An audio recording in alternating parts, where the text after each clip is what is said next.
అదే RTV app వార్తల్ని క్షణాల్లో చదివే అవకాశం ఉంటుంది. ఒక న్యూస్ పేపర్, ఒక టెలివిజన్ ఛానల్ మీ చేతుల్లో ఎప్పుడూ ఉంటాయి. చైర్మన్ గారు ఇతర ప్రజాప్రతినిధులు ఇక్కడ రావడం చాలా సంతోషకరం. రైతు సోదరులందరూ కూడా గమనించాలి. ఇక్కడ తప్పకుండా మనం ఎప్పటి నుంచి వ్యవసాయం చేస్తున్నాం. వ్యవసాయం చేసే రైతు ఈరోజు దేశానికి అన్నం పెడుతున్నాడు. మనం ఎన్ని లక్షలు ఎన్ని కోట్లు సంపాదించినా కూడా వాటిని తినలేదు. రైతు పండించే పంటనే రాష్ట్రం తినాల్సిన అవసరం ఉంటుంది. అంటే రైతు పంట పండిస్తుంది. రైతు యొక్క 5,000 బురదలోకి వెళ్తేనే 5,000 మన నోట్లోకి వెళ్తాయి. కాబట్టి అట్లాంటి రైతుకు తప్పకుండా రానున్న రోజుల్లో తనకు దిగుబడి పెంచే విధంగా, ఖర్చును తగ్గించే విధంగా, వ్యవసాయం కూడా ఒక ప్రొఫెషన్గా మారే విధంగా, అంటే వ్యవసాయం చేసే వ్యక్తి కూడా నాకు సంవత్సరానికి లేదా నాకు నెలకి ఇంత సంపాదన వస్తుంది అని మార్చే విధంగా మనమంతా కూడా రైతులను వారికి అవేర్నెస్ క్రియేట్ చేసుకుని ముందుకు సాగాల్సిన అవసరం ఎంతైనా ఉంది. అందులో భాగంగా ఈరోజు రైతుబడి ఆధ్వర్యంలో ఈ కార్యక్రమాన్ని నిర్వహించడం, ఇక ముఖ్యంగా ఈ ప్రాంత రైతులని కూడా విజ్ఞప్తి, తప్పకుండా మీరు ఈరోజు రేపు జరుగుతున్న ఈ కార్యక్రమాల్లో ఈ ఎక్స్పోలో వచ్చి ఒకసారి ఇక్కడ ఇప్పుడు లేటెస్ట్గా వ్యవసాయ రంగంలో ఉన్న విత్తనాలేంటి, ఎరువులేంటి, అదేవిధంగా వ్యవసాయ రంగంలో ఆధునిక పద్ధతులు ఏంటి, వ్యవసాయ రంగంలో వాడుతున్న లేటెస్ట్గా వాడుతున్న పనిముట్లు ఏంటి, అలాంటి వాటిని తెలుసుకోవాల్సిందిగా కోరుతా ఉన్నాం. ఎందుకంటే మనం చాలామంది ఏం చేస్తుంటే రొటీన్గా చేసుకుంటూ వెళ్తాం. మా తల్లిదండ్రులు విధంగా చేసేవాళ్ళు కాబట్టి నేను విధంగా చేస్తాను అనుకుంటూ వెళ్తున్నాం. కానీ ఈ కాంపిటీషన్ యుగంలో మనం తప్పకుండా మార్కెట్లో నిలబడాలి అంటే మనం కూడా వ్యయాన్ని తగ్గించి ఉత్పత్తిని పెంచే విధంగా ముందుకు సాగాలి. అందుకు ప్రపంచంలో జరుగుతున్న మార్పులను మనం అందిపుచ్చుకోవాలి. మార్పులను అందిపుచ్చుకుంటూ అంటే ఎక్కువ దిగుబడి నుంచి రంగడాలను వాడాలి, తక్కువ ఖర్చుతో ఎక్కువ పోషకాల నుంచి ఎరువులను వాడాలి. అదేవిధంగా ఈరోజు అందుకు లేదు ఆర్గానిక్ వాటర్ బాగా డిమాండ్ ఉంది. సో అలాంటప్పుడు రసాయన ఎరువులు తగ్గించి మనం సహజమైన ఎరువులు వాడే విధంగా చర్యలు తీసుకోవాలి. వారి గతంలో రిపోర్టర్గా పనిచేస్తూ దాదాపు 20 సంవత్సరాలుగా పరిచయం ఉన్న, ఇప్పుడు రిపోర్టర్గా ఉన్నప్పుడు పెద్ద రాజధాని నచ్చలే కానీ ఇప్పుడు నచ్చున్నాడు. ఎందుకంటే రైతుల గురించి బాగా ఒక అవగాహన తీసుకొస్తూ మన నా దగ్గరికి వచ్చి చెప్పినప్పుడు చాలా సంతోషం అనిపిస్తుంది. ఎందుకంటే రైతు అనేవాడు దేశానికి వెన్నుముకే కాదు, అన్నం పెట్టే అన్నదాత. ఈ అన్నదాతలు ఎవరికి సహాయం చేసినా ఆ అన్నదాతలు ఎవరు కూడా మర్చిపోకూడదు. ఈరోజు భారతదేశంలో ఒకప్పుడు స్వతంత్రం వచ్చినాము, మన తినడానికి తిండి లేక వేరే దేశాలకు వెళ్ళి మనం తెప్పించుకొని దిగుమతి చేసుకొని తినేవారు. ఇది మనం వేరే దేశాలకు కూడా ఎగుమతి చేసే స్థాయికి వచ్చినామంటే అన్నదాతలు ఈరోజు భారతదేశంలో అన్నపూర్ణంగా ఉన్న మన ఆంధ్రప్రదేశ్ లాంటి దేశం ప్రజల రాష్ట్రంలో కూడా చాలా అవసరం. ఇలాంటి అవేర్నెస్ ప్రోగ్రామ్ కానీ, నూతన యాంత్రీకరణ కానీ రాబో కాలంలో ఇంకా ఎగ్జాంపుల్ ఒక డ్రోన్ కెమెరానే కలెక్టర్ గారితో చర్చించడం. ఇవాళ నిన్న గగనయాన్ మన వారు చీఫ్ మన వచ్చిన సీఎం గారితో మీటింగ్ అయినప్పుడు డ్రోన్ కెమెరాల మీద డిస్కషన్ అయింది. మా ఆర్ఎండ్బి శాఖ కింద సివిల్ ఏవియేషన్ కానీ, డ్రోన్స్ కానీ, జిఎంఆర్ ఎయిర్పోర్ట్ కానీ ఉన్నప్పుడు ఆ డ్రోన్స్ మీద కూడా డిస్కషన్ పెట్టాం. దాని గురించి జరిగే నష్టాల గురించి, దాని గురించి జరిగే లాభాల గురించి మీరు రాబోయే కాలంలో చేపట్టాలని చెప్పి కూడా వారు చెప్పడం జరిగింది. నిజంగా ఇప్పుడు వచ్చే రకరకాల యాంత్రీకరణ చూస్తుంటే తప్పకుండా మనం డ్రోన్తో ఆరోగ్యాలే కాకుండా దానికి పెట్టుబడి ఆదా కావడం, తక్కువ సమయంలో నేను చేయడం, ఎన్నో ఉపయోగాలను ఇలాంటి ఎన్నో యంత్రాలను స్టాల్స్ని పెట్టగలిగారు. అందుకనే కాంగ్రెస్ పార్టీ రైతు ప్రభుత్వంగా గతంలో మన్మోహన్ సింగ్ గారు ప్రధానమంత్రిగా, యూపీఏ చైర్పర్సన్గా, కౌన్సిల్ చైర్మన్ పెద్దలు గౌరవనీయులు ఉత్తా సురేంద్ర రెడ్డి గారు ఇప్పుడు పార్లమెంట్ సభ్యులుగా ఉండే, ఆ తర్వాత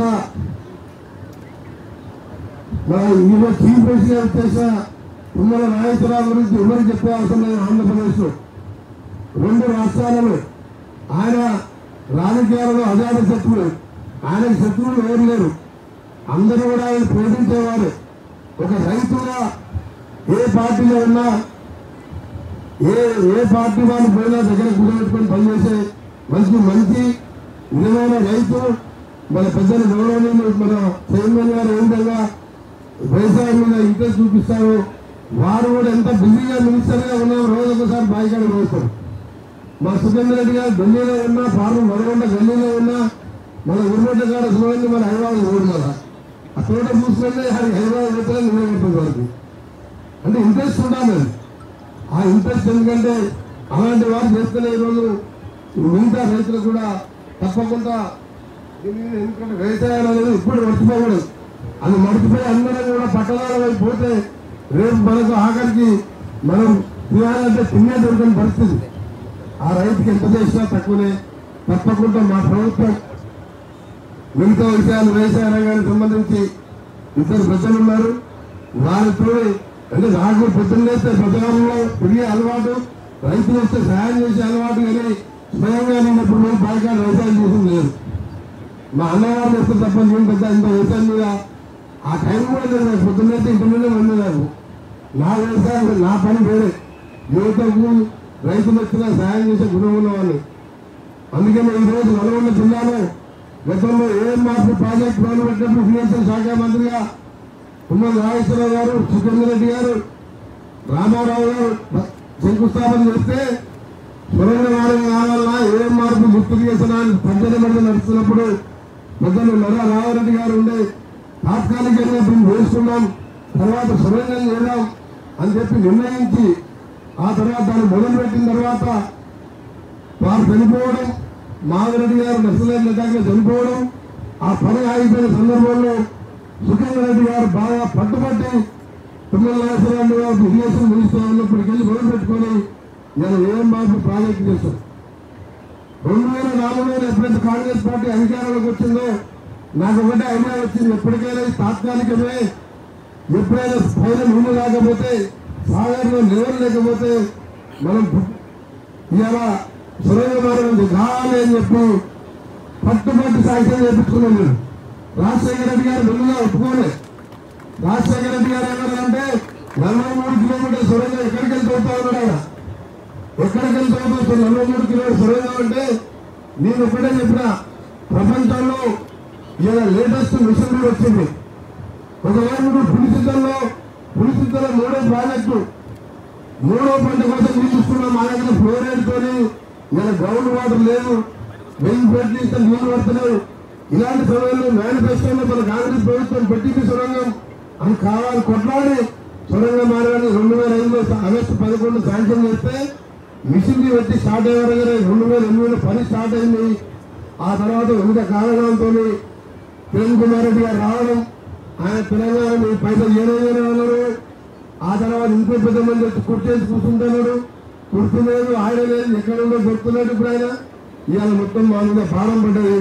ఒక్కటే చెప్తున్న నల్గొండ జిల్లా రైతాంగానికి ప్రజలు తుమ్మల నాగేశ్వరరావు గారు అలాగే సుఖేందర్ రెడ్డి గారు వారి సలహాలతోనే జిల్లాకు చెందిన ఇరిగేషన్ మినిస్టర్ ఉత్తమ్ కుమార్ రెడ్డి గారితో ముఖ్యమంత్రి గారు ఇప్పటికే గ్రీన్ ఛానల్లో పెట్ట ఎన్ని వేల కోట్లైనా ఇస్తాడు.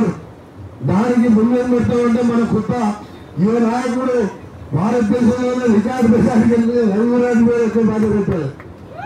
రఘువీర్ మీద కాలంగా గుర్తుపెట్టారు ఇప్పుడు. ఎందుకంటే భవిష్యత్ తరాల నాయకులు, ఎందుకంటే ఆ సొరంగం వస్తే శ్రీశైలం డెడ్ స్టోరేజ్ ఉందా మనకు నీళ్ళు వస్తాయి, కనీసం మంచినీళ్ళకు చెరువులు నింపుకోవడానికి పనికి వస్తాయి. అలాంటి సొరంగానికి మొన్ననే అమెరికా పోయినప్పుడు ఈ 20వ తారీఖుకి సంబంధించి ఒక బేరింగ్ ఒకటి రిపేర్ అయింది. అది 30 టన్నుల బరువు. నేను పోయింది ఏంటంటే రెడీ అవుతుంది కదా, దాన్ని ఏమైనా కారువేలు కాకుండా మన కారువేలు ఎప్పుడు షిప్లో లేట్ అయితే 3 నెలలు అంటే వాళ్ళు తీసుకోమని చెప్పారు. కొన్ని ఏం లేని వాళ్ళతో కూడా మాట్లాడినాం. ఆ సైజు వెయిట్ పెట్టే వాళ్ళు తీసుకోవడం చెప్తే 20వ తారీఖు షిప్పింగ్ స్టార్ట్ అవుతుంది. నవంబర్ ఎండింగ్ డిసెంబర్ మొదటి వారంలో అటు సైడ్కి వెళ్ళి కూడా మొదలైతే నెలకు 2 మూటలు 2 DBలు కలిపి 450 మీటర్లు చేస్తామని మినిమం వాళ్ళు మాటిస్తే 2 సంవత్సరాలు పూర్తి అవకాశం ఉంది. ఇంకా 5-6 నెలలు ఎక్స్ట్రా వేసుకున్న 3 సంవత్సరాల్లో సొరంగాన్ని పూర్తి చేసే బాధ్యత నేను, నాతో పాటు గౌరవ ఇరిగేషన్ మినిస్టర్ గారు, సీఎం రేవంత్ రెడ్డి గారు ఎన్ని వేలు కోట్లైనా సరే అన్నా నువ్వు ఎప్పుడు అదే అంటావు, ఎప్పుడు మాట్లాడే మాట్లాడుతావు. దాంతో పాటు బ్రాహ్మణ ప్రాజెక్ట్ చేయాలా. నిన్న ట్రైన్గా ఒక మోటార్ స్టార్ట్ చేస్తాం, రేపు ఒక మోటార్ స్టార్ట్ చేస్తున్నాం. ఆ తర్వాత ఏఎంఆర్పీ 35 ఏళ్ల కింద పంపించిన కాలువ 800 కోట్లతో మొత్తం డిస్ట్రిబ్యూట్ విషయం దేనికి వెళ్ళాలి లైనింగ్ చేపించడం.